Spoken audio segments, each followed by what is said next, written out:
Senhor presidente, senhores senadores, senhoras senadoras,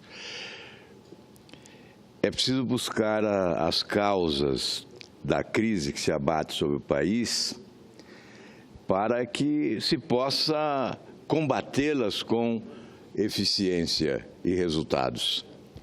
Certamente são tantas as causas: a corrupção, a incompetência de gestão, o sistema de governança implantado no país, mas, sem dúvida, a ausência de executivos com aptidão para a função, ou seja, a ausência de bons administradores na atividade pública é causa transcendental para que esta crise se aprofunde como se aprofundou, mergulhando o Brasil numa dramática crise sem precedentes na nossa história. E para conferir a sua gravidade, basta visitar o interior desse país, em qualquer das suas regiões.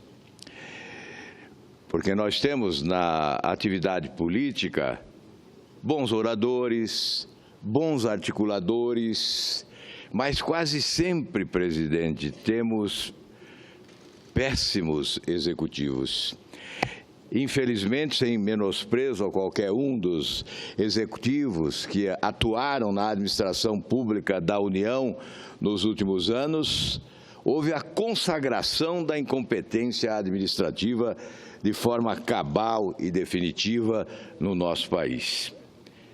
Portanto, eu reputo, esta é uma causa essencial e é bom destacá-la agora, já que estamos durante uma campanha eleitoral. E a campanha eleitoral é a oportunidade que o povo tem de encontrar bons executivos para a administração pública.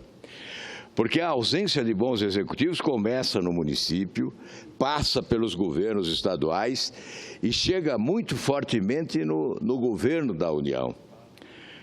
Creio que nesta campanha eleitoral deve o nosso eleitor buscar realizar a escolha cuidadosa, levando em conta o perfil do candidato e tentando descobrir se ele tem realmente aptidão para a função executiva.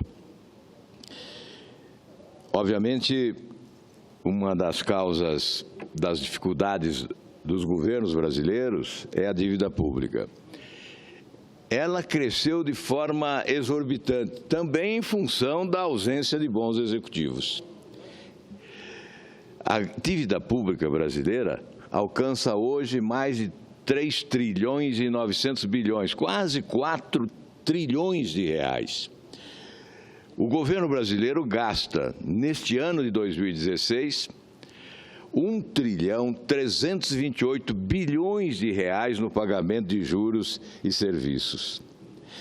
A metade do que o país arrecada vai para o pagamento de juros e serviços da dívida pública brasileira.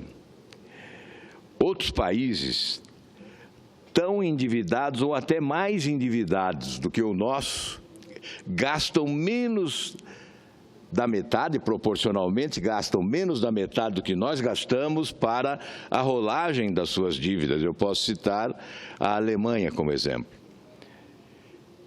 Mas eu não ouço o atual governo do presidente Temer, do ministro da Fazenda, que tem, obviamente, uma boa inserção no mercado, que é um economista de notório saber e de reputação incontestável, né? Não vi até agora, nesse período de governo interino e agora nos primeiros dias do governo efetivo, nenhum anúncio em relação à dívida pública brasileira.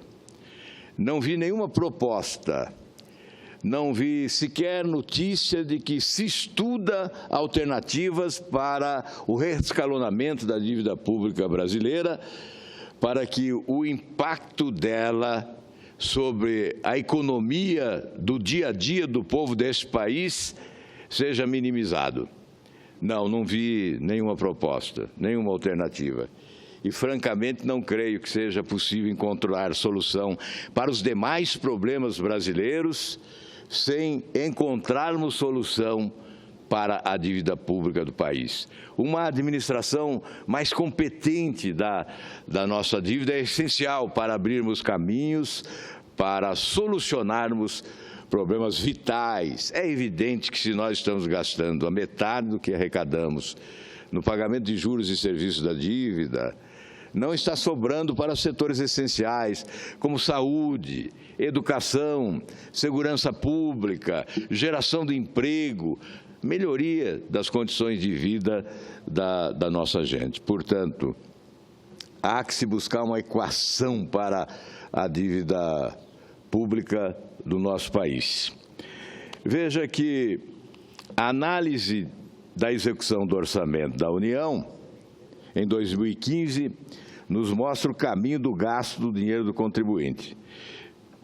3,91% foi gasto com educação, 4,14% com saúde, 22,49% com a Previdência e 42,43% com juros e amortização da dívida pública. Veja o contraste. Educação, 3,9%. Dívida pública, 42,43%. No ano passado, neste ano é mais. Pelos números que apresentei no início desse pronunciamento, nós chegaremos à metade do que arrecadamos para saldar os compromissos da dívida pública monumental, que se agigantou nos últimos anos, especialmente em razão da irresponsabilidade administrativa. Esse cenário de irresponsabilidade vicejava antes do Plano Real e da Lei de Responsabilidade Fiscal. A irresponsabilidade administrativa era a regra. Os governantes tinham como horizonte temporal apenas a duração do seu mandato e não se preocupavam em legar para o seu sucessor uma herança maldita, para os seus sucessores uma herança maldita. E a dívida pública crescia de forma extraordinária. A Lei de Responsabilidade Fiscal mudou a cultura da administração pública no país e conteve razoavelmente o processo de endividamento irresponsável. Mas nos últimos anos, nós verificamos que portas foram abertas. O governo passou a permitir a obtenção de empréstimos externos, inclusive, sem o necessário cuidado, sem a prudência que se recomenda. Nós aprovamos aqui no Senado Federal a contratação de inúmeros empréstimos externos por municípios, estados e pela União, contrastando muitas vezes com as taxas de juros praticadas pelo BNDES em benefício de alguns grupos econômicos privilegiados no país e, sobretudo, de nações amigas dos nossos governantes. Eu cito até o inusitado do empréstimo sigiloso, que beneficiou Cuba, Angola especialmente, contrariando os dispositivos normativos da própria instituição financeira, estendendo o prazo de pagamento. Aliás, a meu juízo, uma extensão até desnecessária, porque certamente esses empréstimos não serão pagos. O Brasil já autorizou o perdão de dívidas a países africanos, empréstimos anteriormente concedidos. O governo brasileiro perdoou pelo menos um e os demais nós conseguimos impedir na Comissão de Assuntos Econômicos. Mas certamente empréstimos a países como Cuba, de longo prazo, com taxas de juros, taxas privilegiadas de juros, né? Esses empréstimos não retornarão. Não vejo como esses empréstimos possam retornar, pelo menos no prazo estabelecido, embora sejam prazos alongados generosamente pelo governo brasileiro. Aliás, o governo não só administra mal a dívida pública, como a aumenta também por má gestão. E em relação aos recursos disponibilizados ao BNDES, a aplicação é temerária, há desvio de finalidade. E, sobretudo, são recursos com origem também que não se admite no atual estágio econômico do nosso país. Nós tivemos 716 bilhões nos últimos anos transferidos ao BNDES. De onde? 470 bilhões do Tesouro Nacional e o restante do FGTS, do FAT e do PIS/PASEP, recursos dos trabalhadores. O dinheiro que pertence ao trabalhador está sendo pessimamente remunerado pelo governo, porque transferido para beneficiar poderosos dos chamados campeões nacionais e outras nações privilegiadas pelos governantes do nosso país. Isto leva o país à crise. Isso levou o Brasil a esta crise monumental. O governo brasileiro preferiu gerar emprego em Cuba, na Venezuela, no Equador, no Peru, na Argentina, em outros países, do que gerar emprego no nosso país, fomentando os empreendimentos nacionais com os recursos do BNDES. Eu estou, senhor presidente, vou concluir, não vou fazer o pronunciamento escrito, porque estou apenas iniciando uma série de pronunciamentos sobre a dívida pública. Nós entendemos ser imprescindível, inclusive, nesse momento vivido pelo Brasil, uma auditoria desta dívida pública. Os brasileiros estão pagando essa fortuna, de quase 4 trilhões a dívida, né? Pagando essa fortuna em juros mensalmente.